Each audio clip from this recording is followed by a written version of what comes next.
Ulysses, Part 2, The Wanderings of Odysseus, Episode 11, Sirens.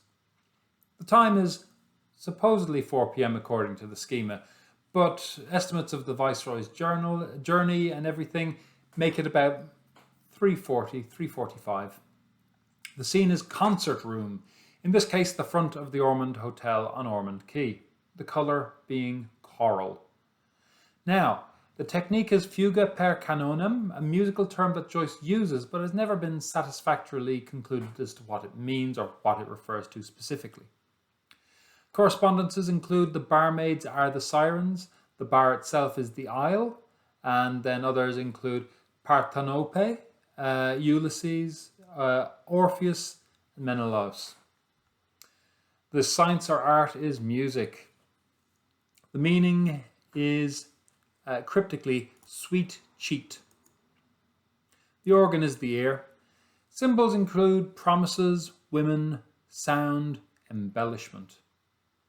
Other characters include Kennedy and Douce, Boylan, Lenehan, and Simon Dedalus. Plot.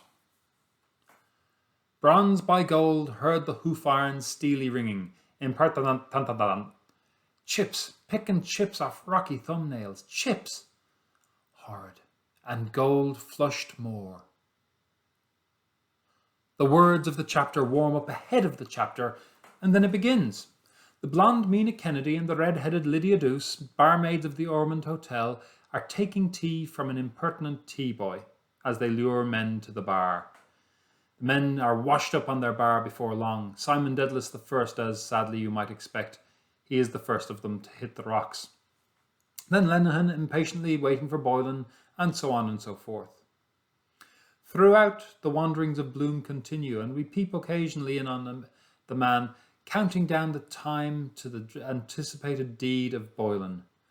4 p.m. And then he spots him over the river in a jaunting car.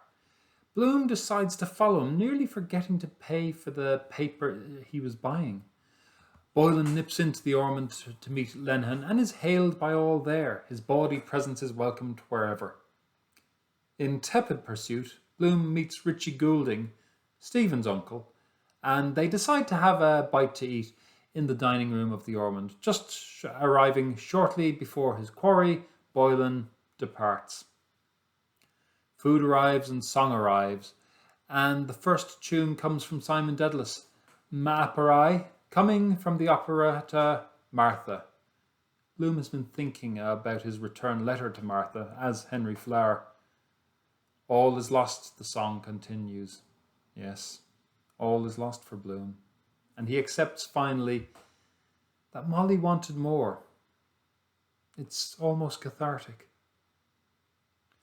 Bloom meanders in his distracted thoughts to the mathematics of the music, and the singing continues until Bloom eventually departs, remembering an appointment he has to meet Martin Cunningham at Barney Kiernan's pub, and he makes his way out.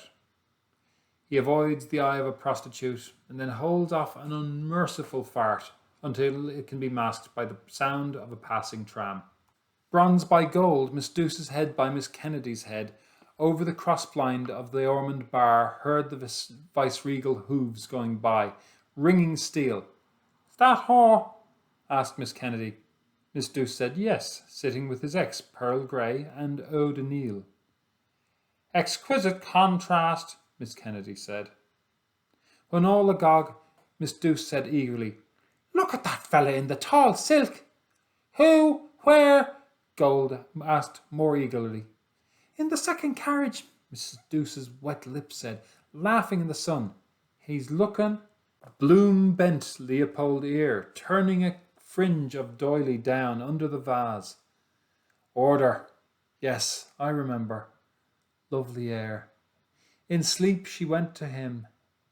Innocence in the moon. Brave. Don't know their danger. Still, hold her back. Call name. Touch water. Jingle jaunty. Too late. Longed to go. That's why. Woman. As easy stop the sea. Yes. All is lost. It's always wise before any strenuous endeavour to warm your muscles and to inspect your instrument, to play through the more complicated bits, for instance in the case of sport or of music. The opening of the chapter most dedicated to music features the verbal orchestra warming up before the conductor, Mr. Joyce, steps up to the baton. It's an audacious feat for a novel. Similarly audacious we find Miss Kennedy and Miss Douce, where we just left off a few moments before, as the Viceroy's carriage went past in the last part of chapter 10. Joyce tends to jump sideways with each chapter jump, rather than following up on previous events immediately after, and that happens throughout Ulysses. Here, as often before, multiple characters from the book assemble, and Bloom is there, but not there. He is the perpetual outsider in his own story, more talked about in conversations than a part of conversations. He does have the last word in this one though, or at least the last sound.